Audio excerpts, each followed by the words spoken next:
All right, let's talk about getting your jet ski ready to sit up over the winter.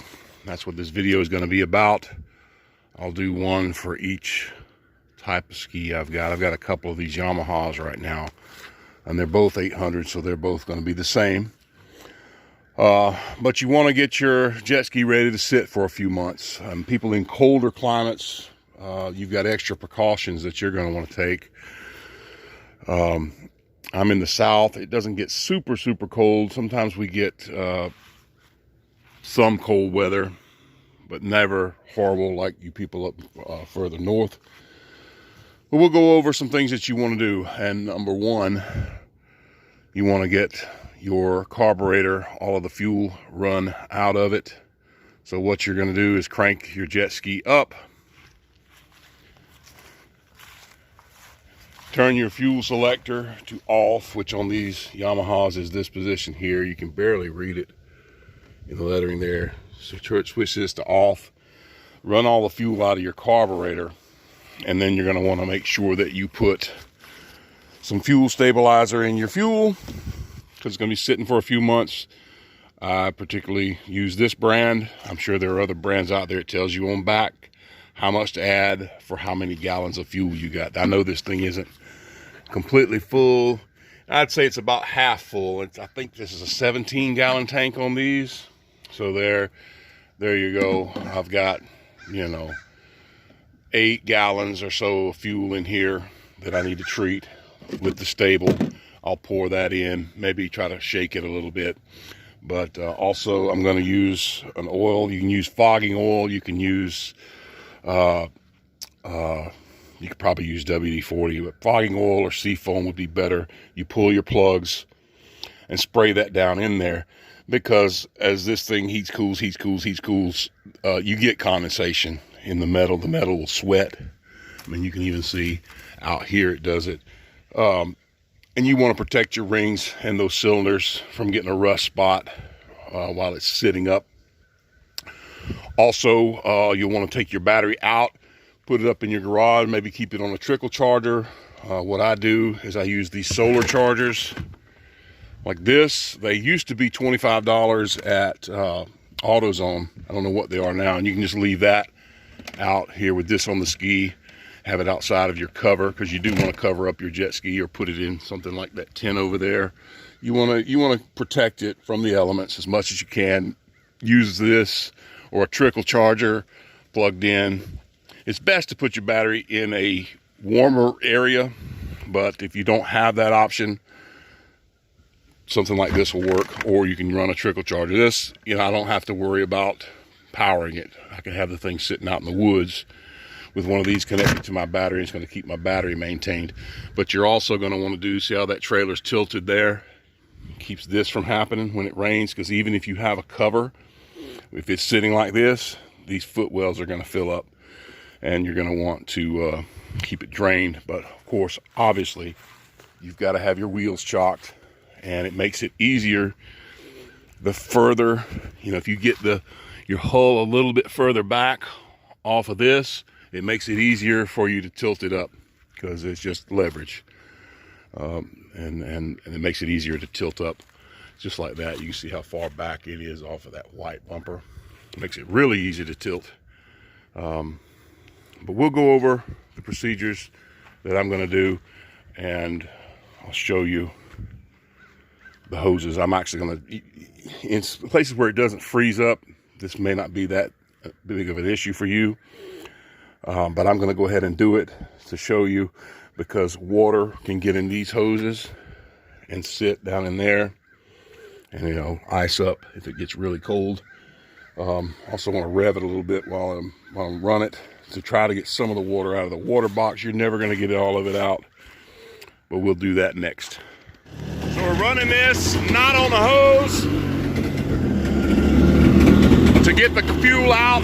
I've shut off the fuel.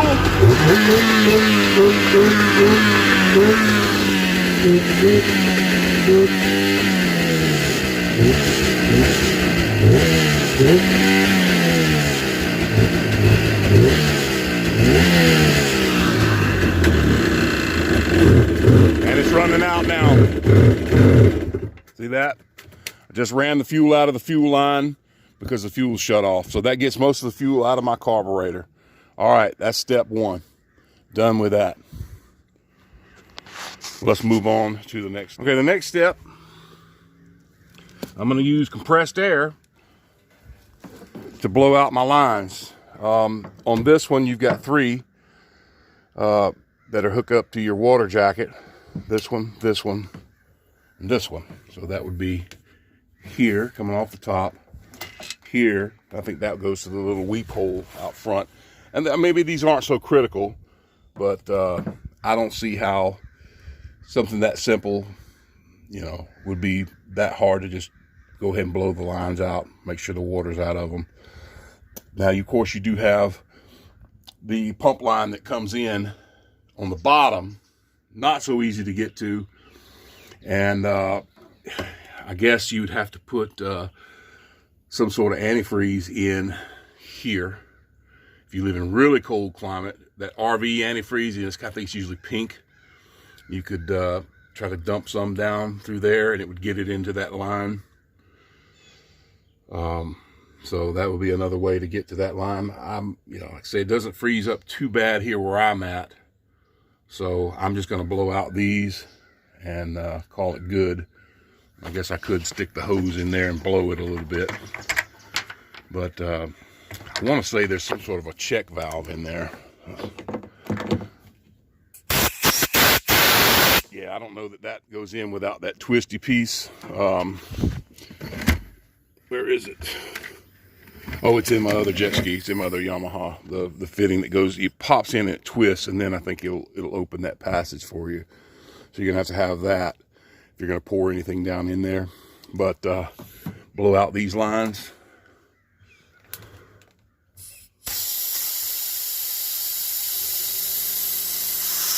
I didn't see anything come out.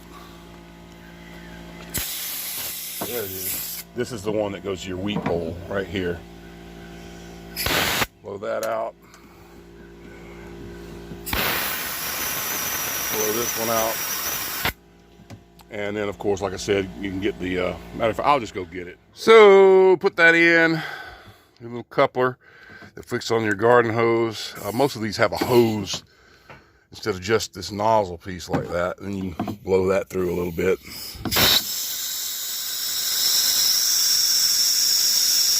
I can hear it bubbling. But that'll push some water out of there. Let's say if you're in a really, really freezing climate, you might want to put some RV antifreeze down into that one. And that's it for the hoses, just the three. One. And I didn't see anything come out of them. So that was a good thing here.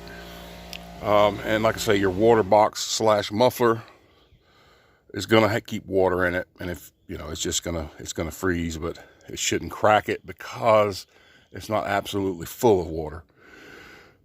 But that could cause problems if you try to ride it while that's frozen with your exhaust system. So I don't know many people that ride jet skis in cold weather. So then I'm going to pull my plugs, spray fogging oil or Seafoam, and then I'm going to tilt my trailer up, cover it up, and this jet ski will be winterized. Okay, so you're going to need a straw for this part. You spray you just a little shot of your lube, top of each cylinder, put your plugs back in. Then we'll do our fuel treatment. So on the stable instructions, it tells you that 1 ounce will treat 2.5 gallons. I've got about 9 gallons, so I'm going to put 3 ounces in. It does have a 1.5 ounce mark, which is what I'm at. So there's 1. And I'll squeeze out another 1.5 ounces into the filler tube here. Boom.